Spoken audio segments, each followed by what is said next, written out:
I'm Rochelle Wilhite, and I'm the designated broker of Best Choice Realty. Tonight, we're going to be talking with the Dorman team, specifically Ryan Dorman. He is joining me in a kind of an honest, upfront conversation about working with affiliates.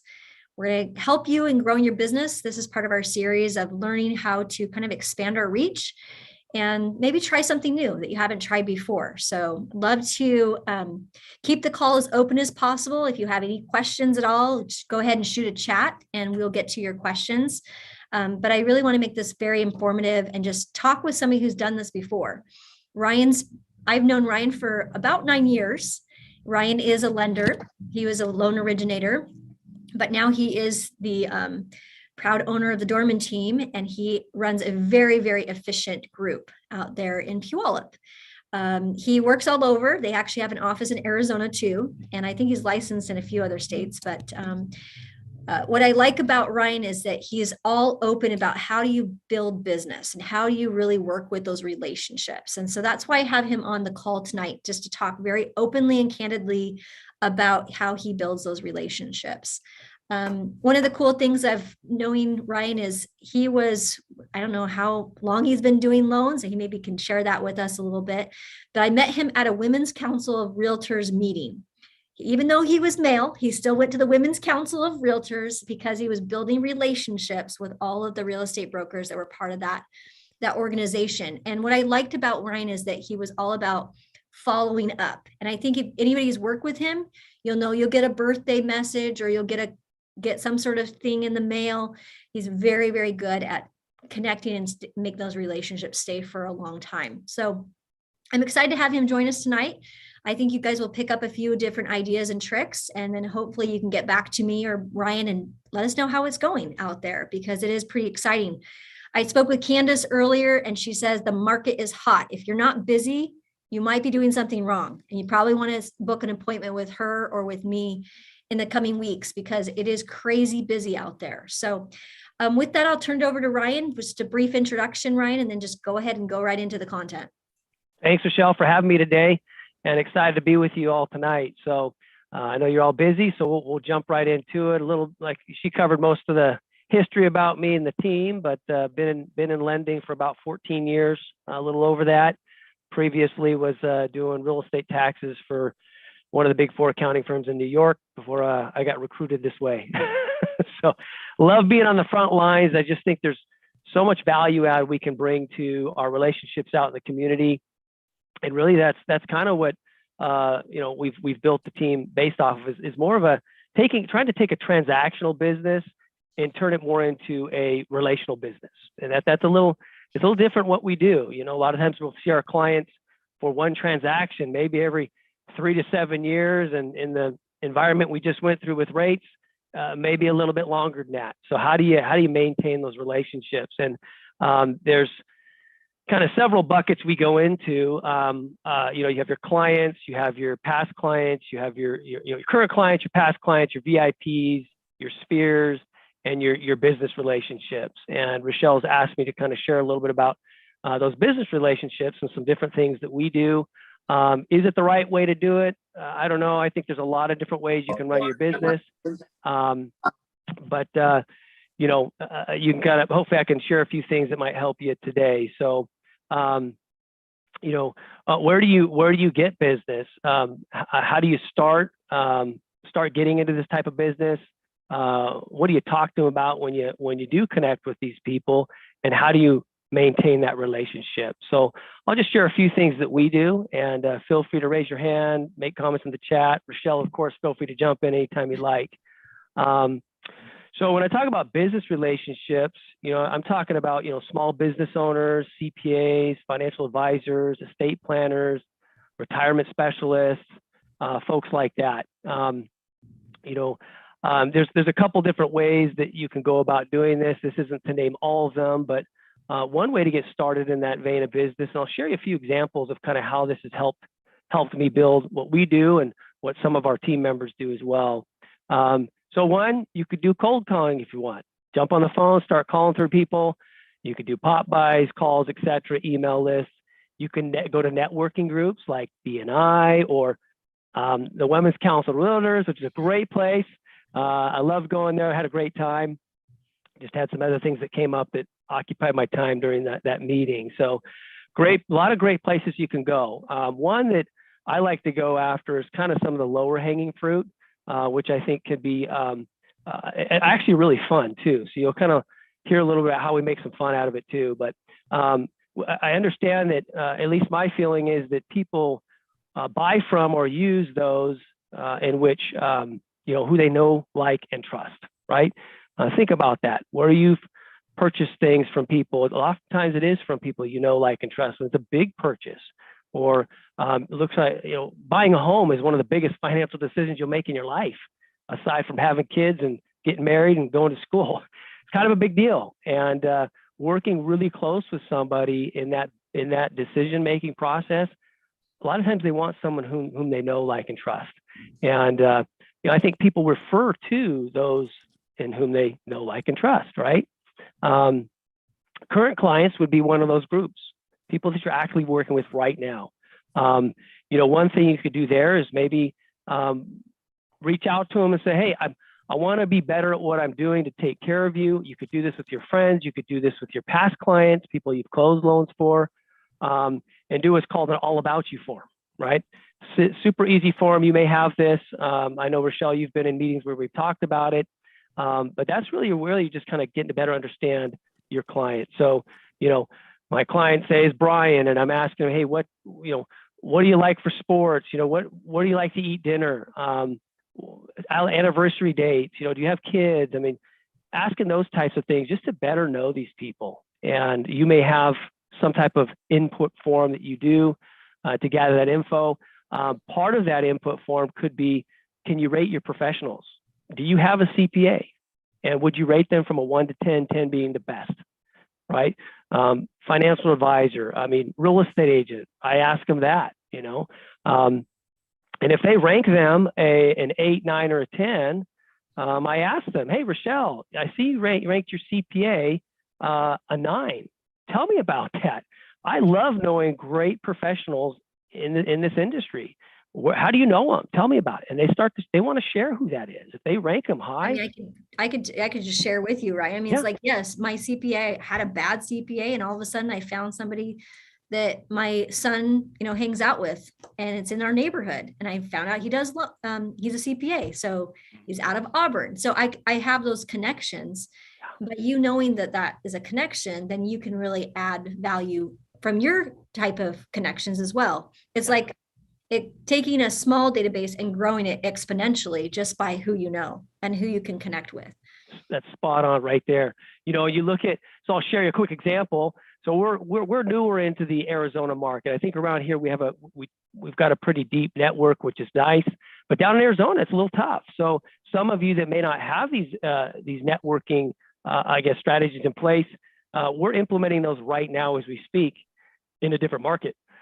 So here's an example. I had somebody introduce me, a business coach that I've had in the past, introduce me to a financial advisor here in Washington. That financial advisor introduced me to another financial advisor on his team. That financial advisor introduced me to a different financial up in Bellevue. This financial advisor happens to know his boss and says, I love how you guys do business. I need you to talk to my boss. I'm going to use a fictitious name here because this is recorded. I'm going to say Kyle. And I call up Kyle, and we set up a meeting a couple months ago, and he shares with me what his business style is, how he structured his team. We're talking about, some team structuring ideas and how we care and love on our clients and what they do. And we have a very similar business approach towards business, right? And he says, we're in the process of breaking into Arizona as well. We've got a guy down there who's been down there for several months. He's got a couple relationships. I'd like you guys to meet, right? So I met with this financial advisor, kind of learned about his style, and we have a very similar style of doing business. And he's got a couple relationships down in Arizona. Well, we have a few as well. And I said, why don't we do this? I'll introduce you to the people that I know, I can trust. You introduce me to your people, and we just doubled our network, right? Awesome. And so now we have team members down there staying in front of these people, loving on them, taking good care of them. And convenient enough, business comes from that, right? So when you land one of these type of appointments, what do you do? What do you talk to them about, right?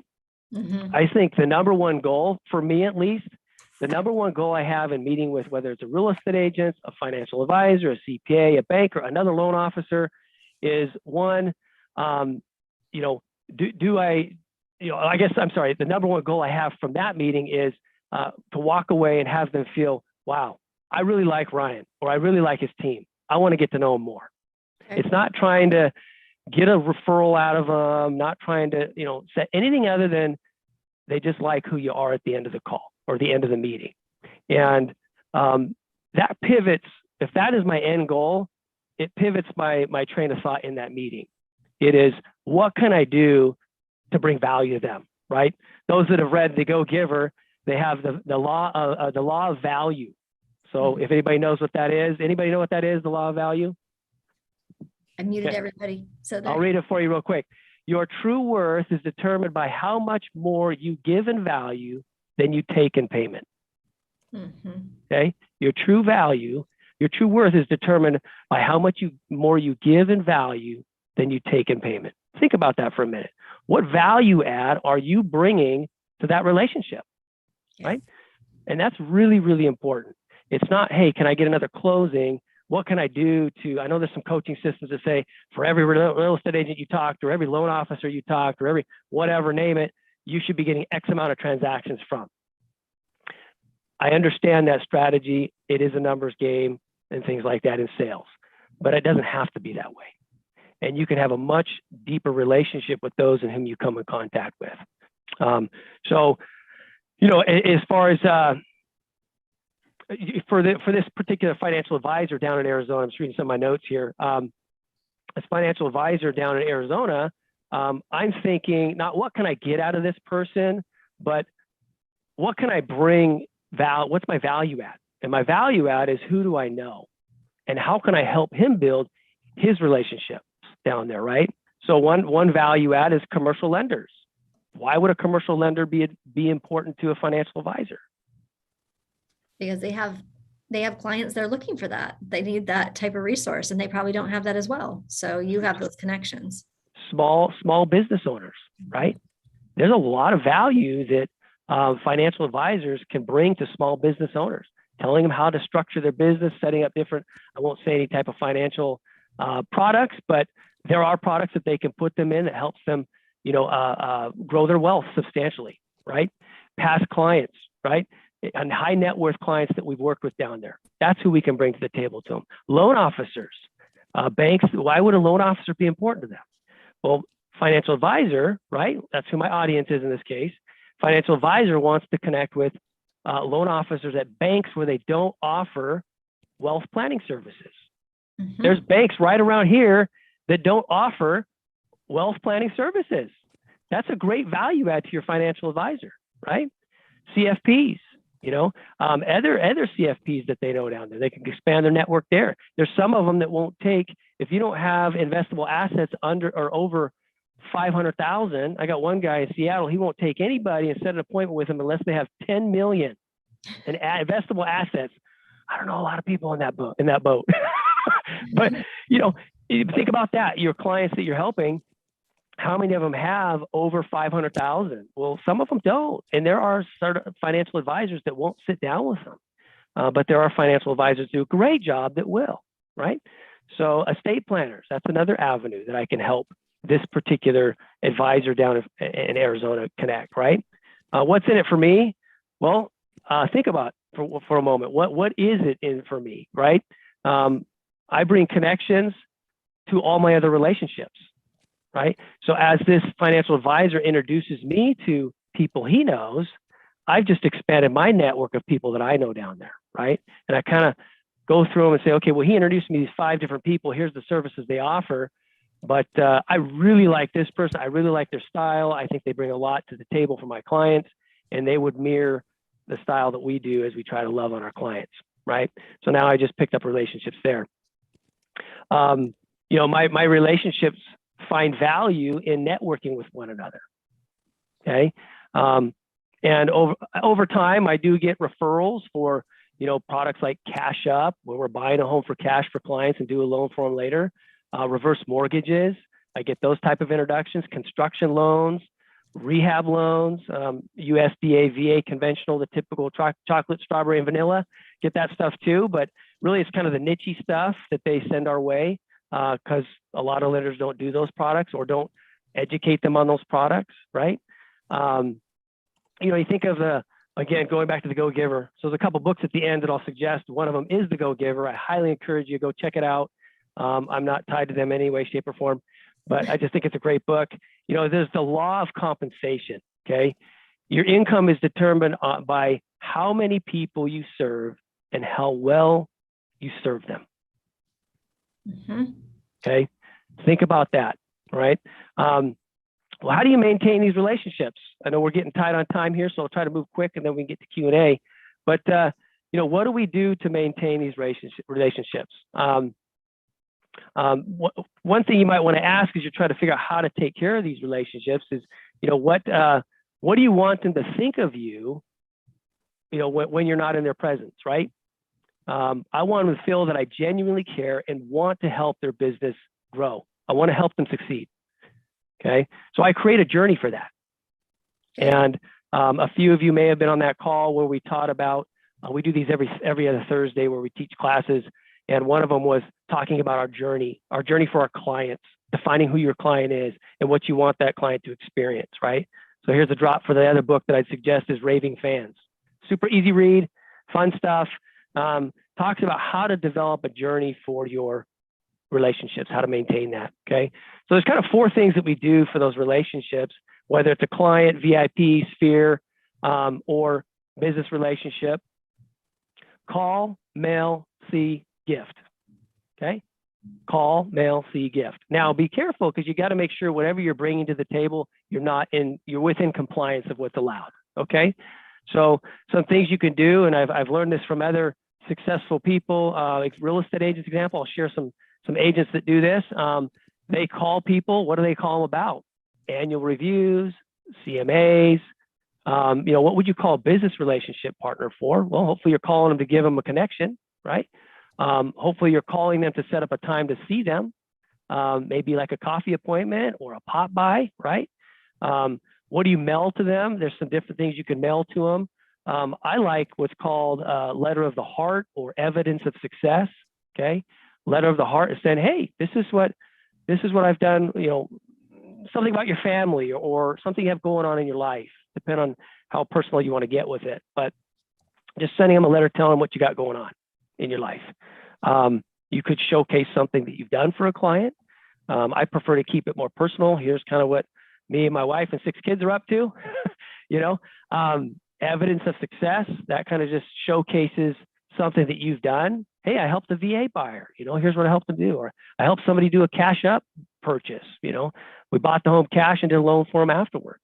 And we're able to be a cash buyer in that situation. How do you, I don't mean to jump in real quick, but yeah, go ahead. It's a lot, Ryan, when you do this letter of success, and I see some agents do that on social media really well. How do you come across not too showy? Okay.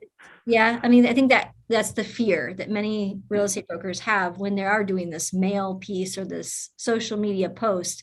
How do you appear less showy and more about service and, that kind of thing? Is it just the verbiage you use or how it comes across? Yeah. I think you can present what you've done for a client and not be too showy, but it is really kind of like a postcard you're sending out. So it is somewhat showy. That's kind of the purpose of the evidence of success is okay. We've done this. This is what we do, right? I think you just want to kind of package the wording on whatever you're going to send out just so it doesn't sound like, look at me, I'm the greatest, right? So I would leave that to maybe talk to your sphere of influence of who your closest people to you. Say, hey, this is what I did. How do I do this so it comes across? You know me best. You know the words that I typically use. How do I make this authentic and genuine, right? Okay. That's what I do. I'll put the scenario together because I do struggle with words in that. And then I'll connect with my team or I'll run it by my wife or I'll run it by some close family members and say, hey, here's what I'm trying to do. What do you think?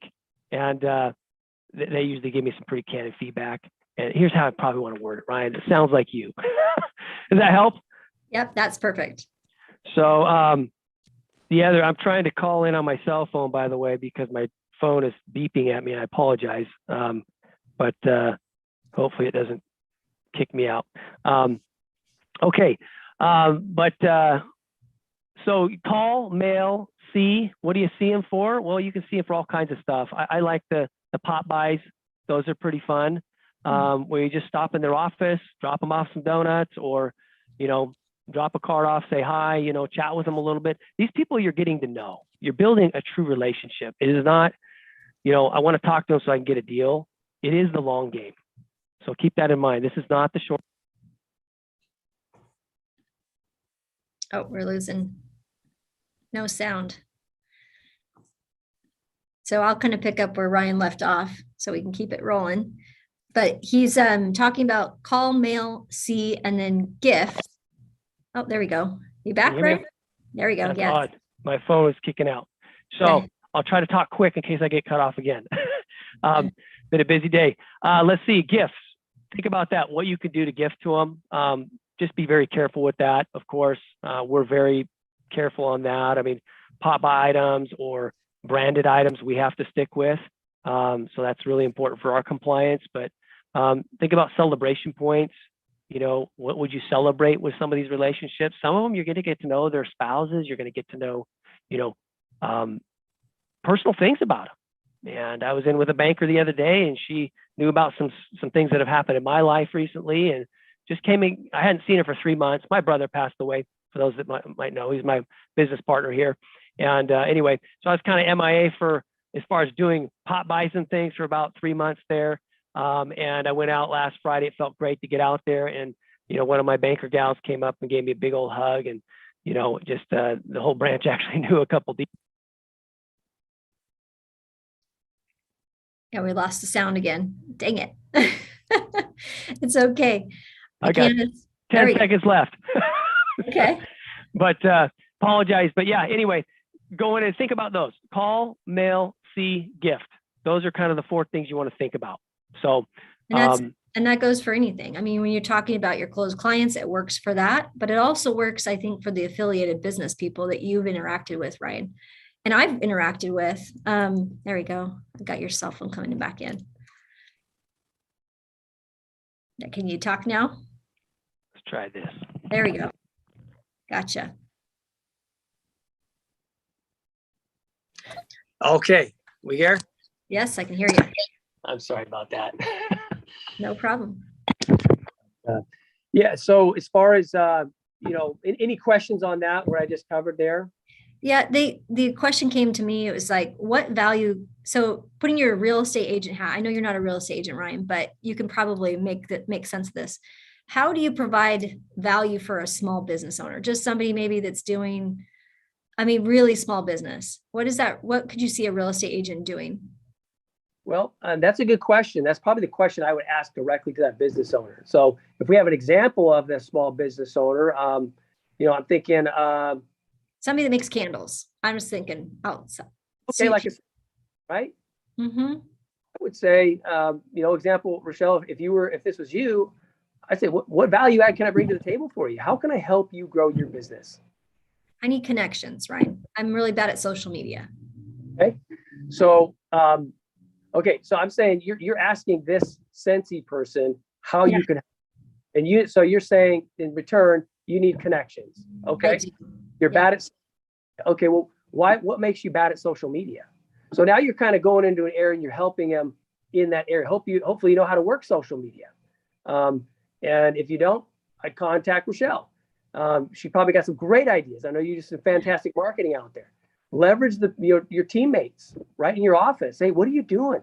You could even say, hey, well, that's a great question. Let me come back to you on that. Let me see what I want before I start talking about this and how to leverage social media.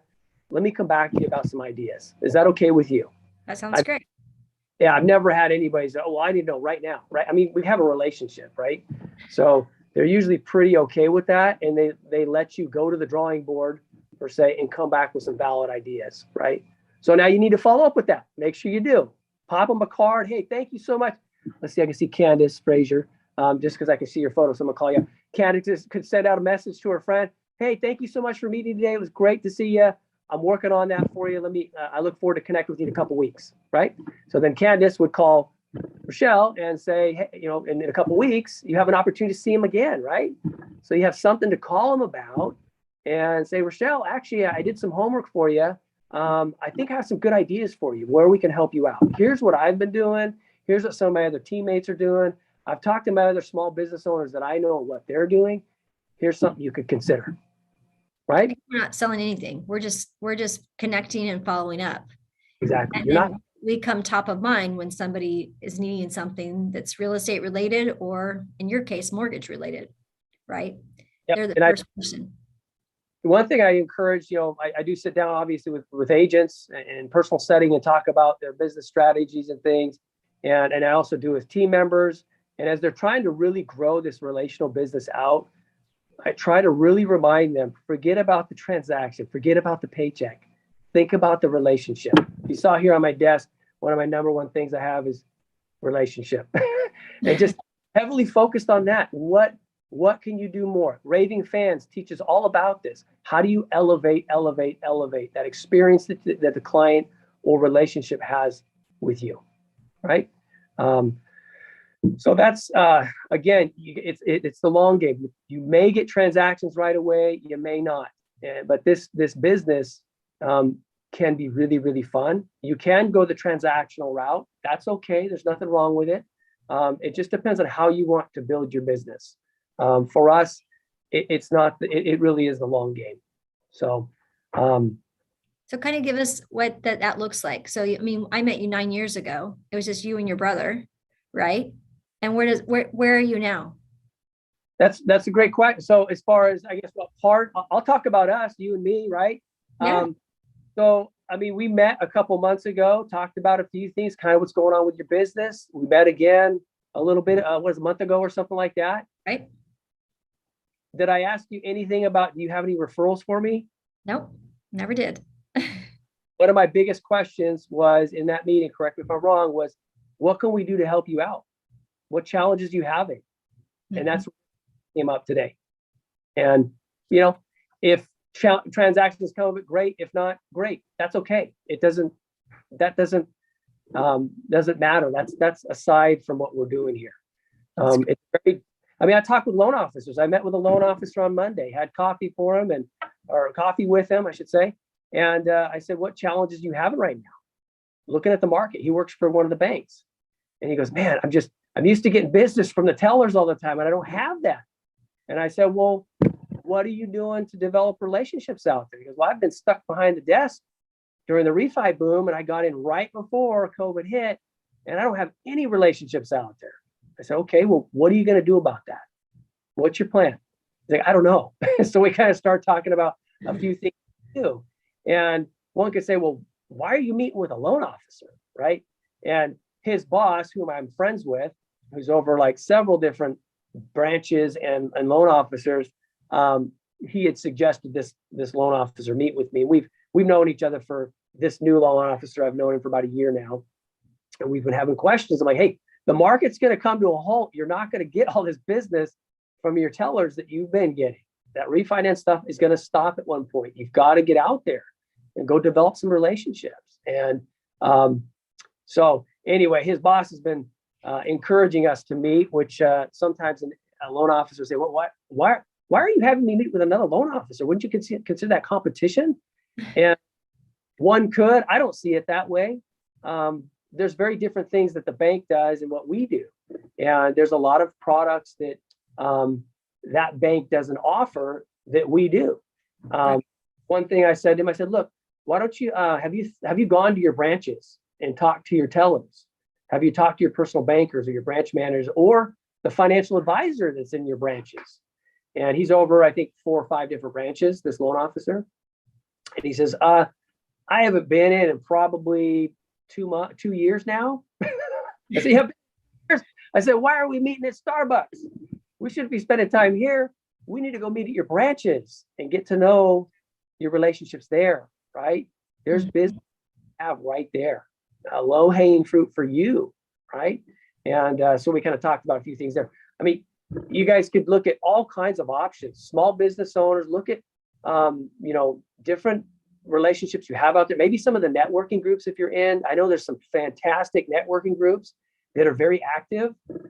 You may want to explore who's in those groups, what kind of business are they doing, and what could you bring to the table, right? And maybe you may have that question of, I don't know what I could bring to the table, right? And maybe your value add is just going and meeting them and learning about their business, being their cheerleader. I'm so grateful that you got this Scentsy business going on and it's working out for you. I'll keep an eye out for you, see if I can find anybody that might benefit from what you do, kind of thing. Or, maybe there's an inspector, or there's, what have you, all over you can look at all kinds of stuff. I would definitely start with your database. If you don't know anybody out there, hopefully you got a couple friends and you've got some past clients, and call them up and say, hey, I'm going to use Candace again. Sorry. I like, so, yes, no problem.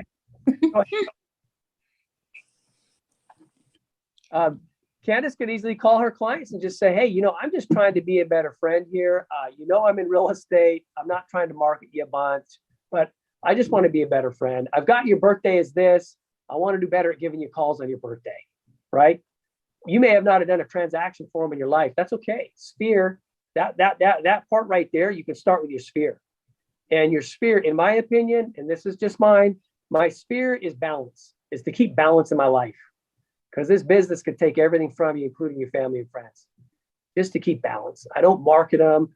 I don't do a whole lot. I do invite them to events. I invite them to go get dinner. They're paying their portion. I'm paying mine. We'll go play golf together. They're my friends, right? They end up becoming clients, and they also end up referring me a lot, which is great. But you can start there. You learn about what they have going on in their lives. And as you're out there meeting other people, you may find that one of your friends in your sphere could benefit from another relationship that you're meeting. You know what I'm saying on that? Mm-hmm. Then again, it's basically top of mind, Ryan. So the more you're getting out there and connecting with people, it's the law of, we talked about that earlier, Candace, the law of abundance, right? It's like, yes.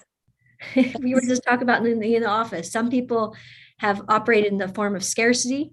And, when we work in abundance, when we give in those types of ways, there's more than there needs to be. There's just so much to be done. So that was awesome, Ryan. Candace, do you have anything else to add? I'm just going to say that if any of the agents on this call have had a one-on-one with me, this is how I've built my business. And this 100% is a way to build a business based on referrals. That's how it's done.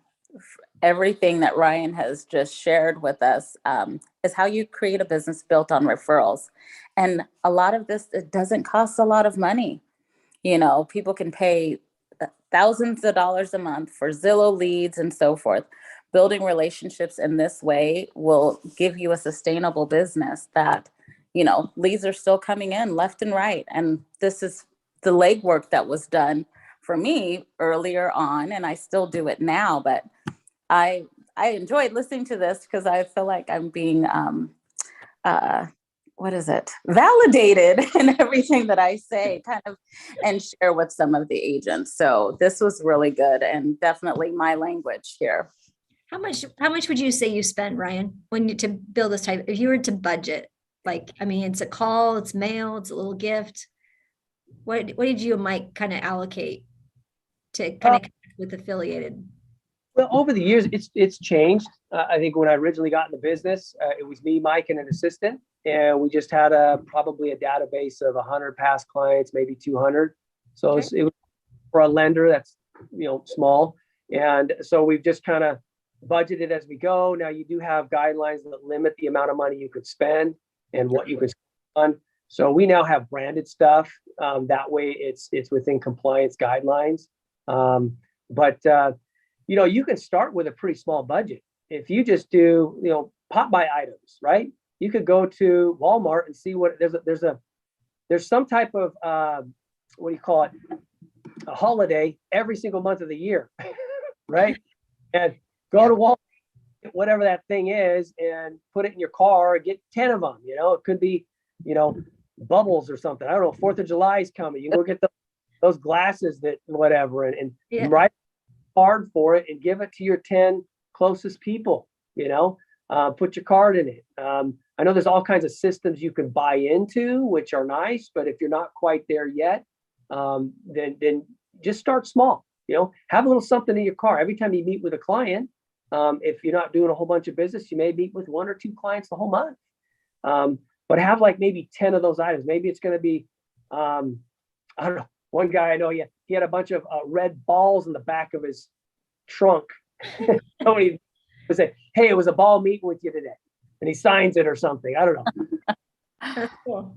Well, I mean, you could do baseballs where you're signing it and say, "I can't wait to be part of the team." If it's a business relationship, I mean, there's all kinds of goofy little things, and you could budget $100 a month on your business.